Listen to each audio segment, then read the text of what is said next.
Yeah, viewers all over the world, as you already know my name, Ogbuefi Eze-Ana, Ugochitubelu, Oraifite. I'm an ancient high priest. I'm only in charge of Ugochitubelu na temple. I na agba mini because all more the teacher. I'm because I'm only in charge of the Restoration Evangelical Mission, but only Mbasuzo or the Nibo. So you can call me a priest or an evangelist. I will answer. My mission is to help people live better life. No bochita. You show why the negative side of social media. Yes, I'm here to tell you that social media have destroyed a lot of homes,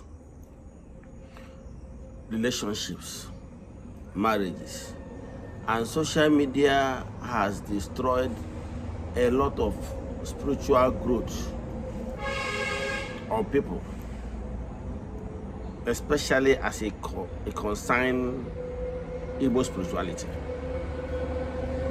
In social media, ọtụtụ ndị mmadụ na-abịa na-akụzi ihe dị iche iche. Some of those things ha na-akụzi are not practicable. In fact, ha nwa na-akụzi anaghị eme ya. In social media, ọtụtụ ndị mmadụ na-ebi fake life. Mana ihe ha na-achị ịkụziri gị abụrụ ihe ha na-eme in order to scam you, in order to put you in trouble.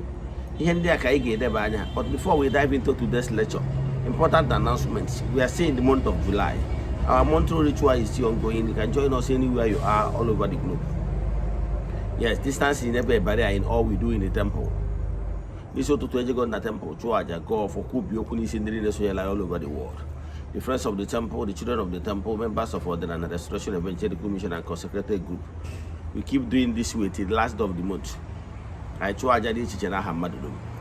We started this group ritual over 4 years now. We have massive testimonies. But we don't share testimonies on social media because it's not necessary. It's not why we are here. But I can tell you that we are. Now, I'm interested in Israel. You have my screen on the screen, my numbers, WhatsApp number. Chat me on WhatsApp. Drop your 3 prayer requests. I get them in altar. Then make token donation to the account number. Chat them on WhatsApp. When go other things we need for you in order to book you. Now let's dive into today's lecture proper. Negative effect of social media.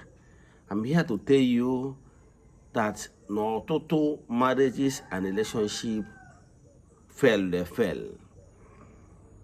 More than 70% is as a result of social media. Ọtụtụ ndị mmadụ na-eche na social media bụ reality life. Ihe a na-akpọ ya make believe. Ọ dị etu ọ dị na Nollywood. Etu a Nollywood si wee duhie ọtụtụ ndị mmadụ ụzọ, especially as it concern Igbo spirituality. Etu a ka ọ dị na social media. I can tell you na ọtụtụ ndị mmadụ na-apụta na-enye fake life. That is just scammers. Yes. Hana bena agwagi na all is well with them, but it's not true. It's just a trap. Mandi na emie ki we da ye na onya. Ke we lead you to the wrong path. Mandi na emie no the relationship. Ototo ndị mmadụ abego na social media go know how a relationship therapist. Ototo n'ime at the end of the day, ke the reality, they failed. Because na ndị mmadụ mechazi chọpụta ikuku kuru afọ ike ọkụkọ anya. Ndị mmadụ mara na ọ bụrụ ihe aka ilu na-ada na ntị ka ọ na-atọ n'ụtọ. Ọtụtụ ndị mmadụ na-agwa gị nke a na relationship ma ọ na-agwa nke ọdụ na marriage abụrụ ife ha na-eme. Because marriage enwere formula. Mmadụ enwere ike iji experience ya o nwere na family nke ya pụta na social media na generalize ya na-agwa gị na etu esi eme ị na-akụ aka sweet nonsense. But in reality, you made a mistake. You lose your relationship, you lose your marriage. Or to have lost theirs. You know why? Because when you want to based on experience here, no with experience at all. Now based on Odem Mado, Yadiaso. A man name will or the character is talking right there, my name with melancholy and the same why and rest of the Okema. On your own area to Udinkia. Yes, onye or what was no onye on a email like that.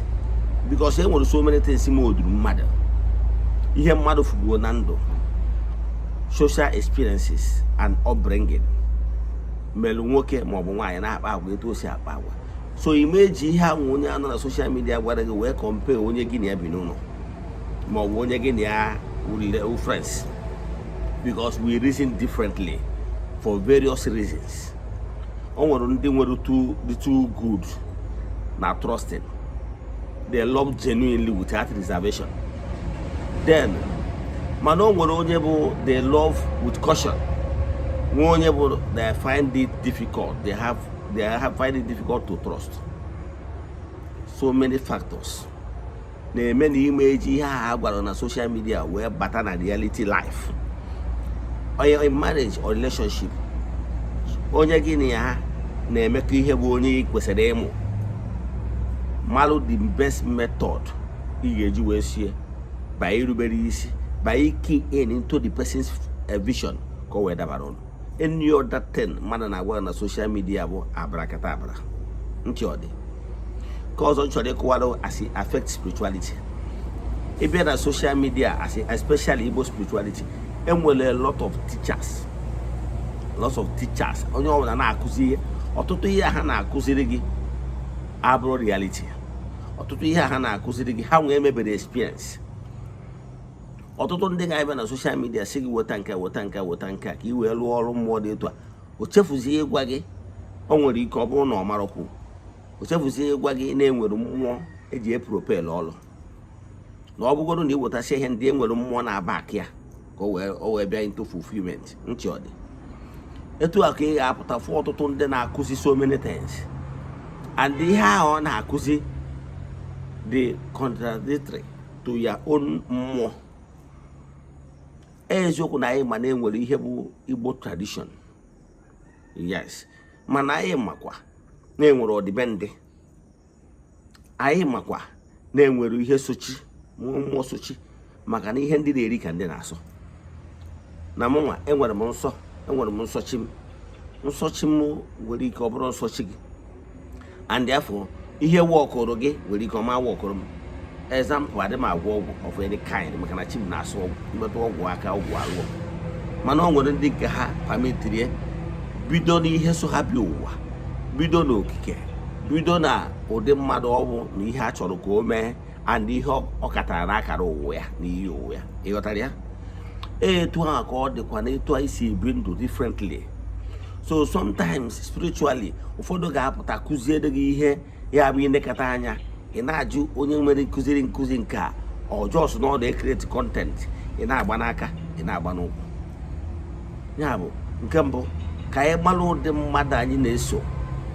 Enwere ndị adịrọ flexible in their teaching. Enwere ndị aghọtara. They don't consider other aspect. They don't consider the ihe niile nacha na o nwere ihe tu dịrị mmadụ personal. And etu isi mee nke gị ọ gaala gị enwere m ike mee na ụdị ọzọ gaala m. Ọ dịrọ ozi possible na ị ga-apụta na-akụziri ndị mmadụ si mewe usoro nke gị na onye ọbụla na-eme anọda usoro abụrụ ya. Ụfọdụ nwekwara ike ịgwa gị na ọnwụọdị na ya na-edina nwunye mmadụ na ihe na-agarị ya. Gị nwa na onwe gị chi gị na-asụ mpịtọ. Mmụọ chi gị na ha so nwere nsọ. Ije sị ka ije dị na nwunye mmadụ maka na onye nwa sịrị gị dị na nwunye mmadụ na o nwere ihe o mere. Ije tinye aka. Ị marọzi na oke soro ngwere ma mmiri ọkọcha ngwere na ọma aka oke. Ihe ndị a ka anyị chọrọ ka anyị debe anya n'ụbọchị taa. Achọrọ m ka vidio atọ ogologo. Ihe m na-achọ ịkọwalụ gị bụ social media nwere negativity a lot. Ọ bụrụ na ị nwere the spirit of discernment ka ị wee nwee ike mara nke ị ga-efe taa. Then wee throw away ndị ọzọ to the garbage ebe ha belong. Ị ga na-eme mistake. I can tell you na the reality dị na social media akarịrị 30%. 70% ndị a niile will make believe. So ọ bụrụ na ị nwere the ability to extract that 30% benefit, then throw away those 70% abracadabra. It shall be well with you. Ka m kwụsị ebe a. Ọ bụrụ na ị nwee ajụjụ, ị jụọ. Know who you are following. Know who is real. Who believe in reality. Ọ bụrụ onye ga na-agwa gị nke a na-eme ọzọ. Ị ghọtara ya? And follow what matters to you. Inwe ajụjụ na nkụzi ma ọ bụ na ịchọ ka agbalị gị afa miri emi, chat me on WhatsApp 0805 7837672. Yes, 0805 7837672. Let us pray. Ekwem.